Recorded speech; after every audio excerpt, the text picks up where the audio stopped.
అందరికీ నమస్కారము. లక్కీ ఛానల్కి స్వాగతము. ఈ కథలో మనము వికట కవి తెనాలి రామకృష్ణ పరిష్కరించిన ఒక సమస్యను గురించి తెలుసుకుందాము. విజయనగర సామ్రాజ్యంలో శ్రీకృష్ణదేవరాయల ఆస్థానంలో అష్టదిగ్గజాలలో వికట కవిగా ప్రసిద్ధి చెందిన తెనాలి రామలింగని గురించి విననివారు తెలియనివారు ఎవరూ ఉండరు. తెలివితేటలు హాస్యము అతని సొత్తు. ఆ రాజ్యంలోని ఒక ఊరిలో ఒక ముసలమ్మ నివసిస్తూ ఉండేది.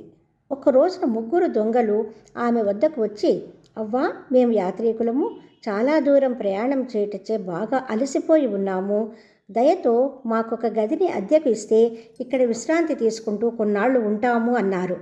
ఆమె అంగీకారంతో వారు ఆ ఇంటిలో నివసించసాగారు. ఒక రోజున వాళ్ళు బంగారు నాణ్యాలతో ఉన్నటువంటి కుండను ఒకటి తెచ్చి ఇచ్చి దాన్ని భద్రంగా చూడవలసిందని ఆ అవ్వకు చెప్పారు. ఆమెకు అనుమానం వచ్చి, ఇంత సొమ్ము మీకెక్కడిది, మీరు దొంగలా అని అడిగింది.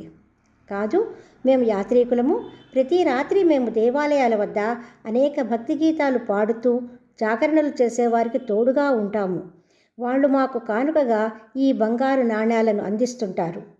మేము నలుగురము కలిసి వచ్చినప్పుడు మాత్రమే ఈ కుండను మాకు ఇవ్వాలి, అట్లా చేస్తానని నీవు మాకు ప్రమాణం చేసి చెప్పు అన్నారు. అందులకు ఆమె అంగీకరించింది.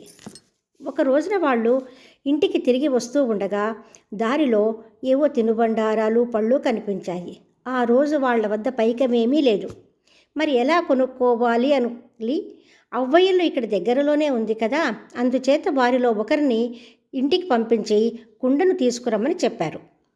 వెళ్ళిన వాడు కుండను ఇమ్మని అడిగితే ఆ అవ్వ గట్టిగా కుండను ఇతనికి ఇవ్వవచ్చునా అని కేక వేసింది.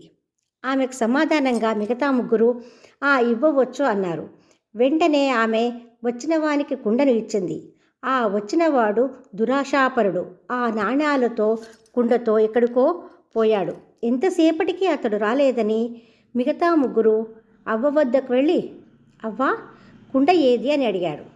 వచ్చిన వాడికి కుండను ఇవ్వవచ్చునని చెప్పారు కదా, అందుచేత కుండను వాడికి ఇచ్చాను అంది. దానికి ఆ ముగ్గురు దొంగలు నానా రభస చేయసాగారు. ముసలమ్మ దొంగది, మా సొమ్మంతా దొంగిలించింది అని అరవసాగారు. ఆ గొడవకి చుట్టుపక్కల వారు అనేక మంది పోగయ్యారు. ఎవరూ ఏమీ చెప్పలేకపోతున్నారు. అదే సమయాన రామలింగడు ఆ దారి గుండా పోతూ వీరి గోల విన్నాడు. ఆ సమయంలోనే ప్రాతకాల వ్యాయామం చేస్తూ వెళ్తున్న మహారాజు కూడా అక్కడకు రావడం సంభవించింది.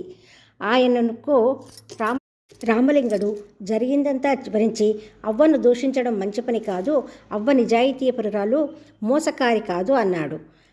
అప్పుడు మహారాజు, అయితే ఆమె నిర్దోషిని నీవే నిరూపించి చూపించు అని రామలింగని ఆజ్ఞాపించారు. రామలింగడు ఆ ముగ్గురిని ఒక పక్కకు పిలిచి జరిగిందంతా చెప్పండి అని అడిగాడు. అంతా విన్న రామలింగడు, ఈ అవ్వ దోషి కాదు, ఈ అవ్వ అబద్ధమాడటం లేదు, మీరు నలుగురు ఉన్నప్పుడు మాత్రమే ఆమెను కుండనిమ్మని చెప్పారు కదా, ఇప్పుడు మీరు ముగ్గురే ఉన్నారు కదా, ఇప్పుడు మరి ఆమె కుండను ఏ విధంగా ఇస్తుంది, మీరు నలుగురు ఉన్నప్పుడు ఇమ్మని మీరే అడిగారు కదా అని చెప్పాడు.